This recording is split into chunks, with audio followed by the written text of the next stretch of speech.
It's pretty interesting how complex mixing can get when, in reality, it all comes down to a few simple things: EQ, compression, saturation, delay, and reverb. And I think of it as cooking. I might be oversimplifying because if you gave the same ingredients to me and Gordon Ramsay, you're gonna get two very different meals, with the vast majority of you preferring his. It's all in how you use the ingredients, and as far as reverb goes, I hear it used improperly all of the time. So we're going to go over the smartest choices you can make when using reverb. By the end of this video, you'll have reverb under your belt as well as all the steps needed to take it past the basics.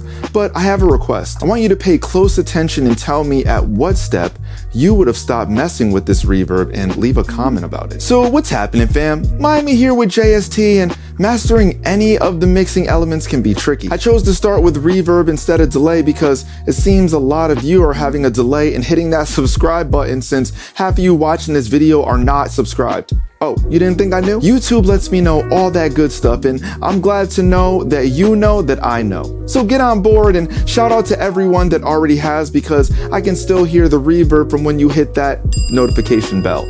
Transition game's still crazy, but your reverb game is lazy, and nothing can make a transition to your mixing game like using reverb to your advantage. And one more thing I want to mention. Yeah, you can just slap a reverb onto your track, but where's the creativity in doing so? This is going to be about manipulating your typical effects, but finding a way to make it your own, because as mixers, our unique sonic signature is really all we have. So let's get into it. This is a bit of a beginner thing, but I have to mention it. Sends. I'm going to explain this quickly so we can get to the good stuff. Using auxes and sends is the smart way of duplicating your audio and sending it to another track. Going to be using JST Skybox for this video. To start, let's set up our reverb. And for that, let's make a new track and call it Reverb. Here, we're going to put JST Skybox on our reverb bus. Since this is a separate track, we're going to put the mix at 100. Now let's just send a copy of our vocals to this track. We're going to increase the send volume until we hear a good amount of reverb.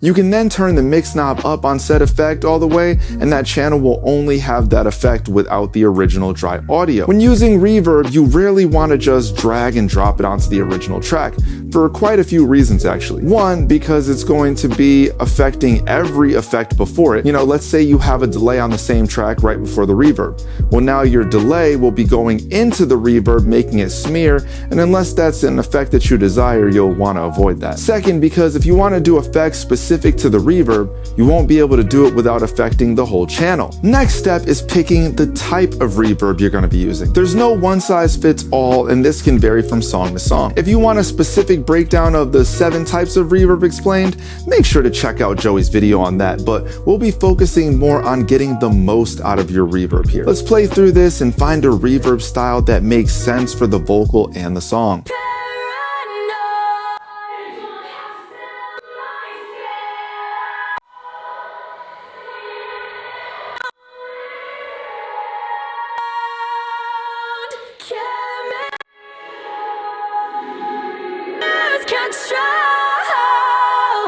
Light it up and burn it up to the ground.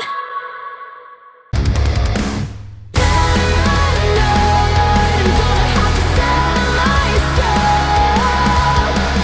Tie it up and hope it don't make a sound. I thought Cloud sounded the best for the track out of the options, but if you're loving what you hear, make sure to head to joeysturgistones.com to get your free trial of JST Skybox and open up your reverb palette. And that sounded great, but we can go further. It's mixing. We can always go further. The next thing we should do to this reverb is, you might have guessed it, EQ. What we have so far sounds awesome, but the issue is that it's really boomy in those low mids, around 300 hertz, and now we have to clean that up. And it's also lacking a lot of air in the top end. There I go, using one of those words that gets on my nerves, but it is air, right? Anyways, let's mess around with this for a second. Paranoid,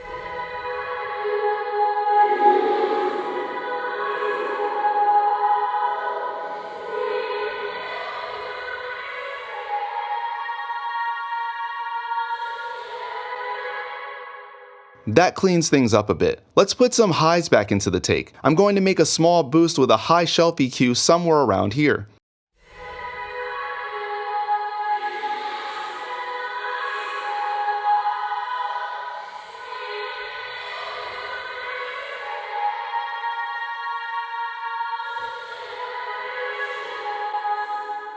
You can play around with EQ to emphasize certain frequencies too. I like the reverb tone at 1K, so I'm going to make a small boost there. Paranoid, I'm gonna have to sell my soul. Tie it up and hope it don't make a sound. Chemicals are gonna make me lose control. Light it up and burn it up to the ground. Okay, we have our reverb going and it's EQ'd, but we can go even further than that. We're gonna add some chorus. And the purpose of this is due to the nature of chorus, it has a detuning effect, which can make reverb have a lot more character. So I'm gonna actually make another instance of Skybox. Let's switch from the default room mode to chorale, but turn the mix all the way down. Then let's turn up the modulation to get the chorus effect that will make this vocal a lot thicker.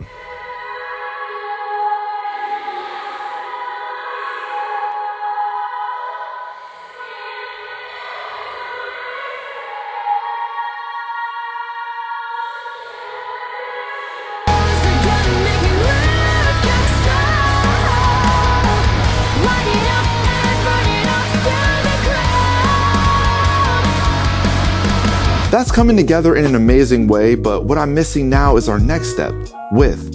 I really want this vocal to spread, so I'm gonna pull up JST Side Widener and have it do what it does best. Regardless of what you're using, make sure you start at 0 and push until the center starts to feel more clear, but not so far that it starts sounding odd overall. Let's mess with this and see what we come up with.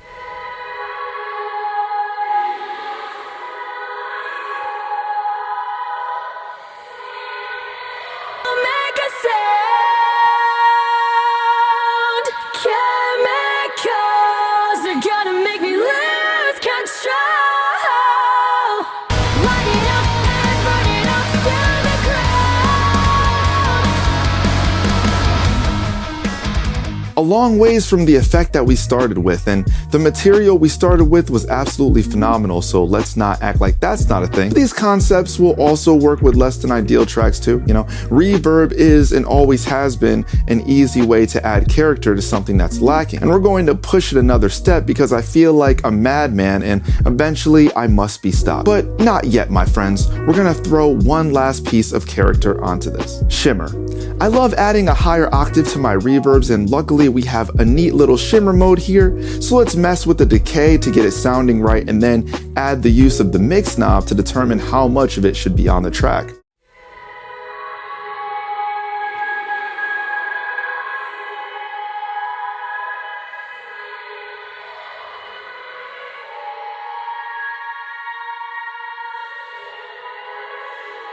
Gonna make me lose control.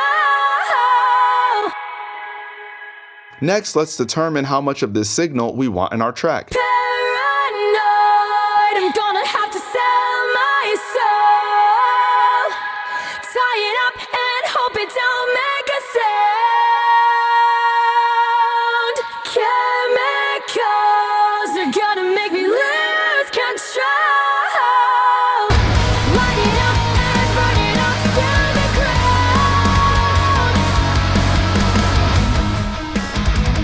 Great. So let's go over all of this one more time.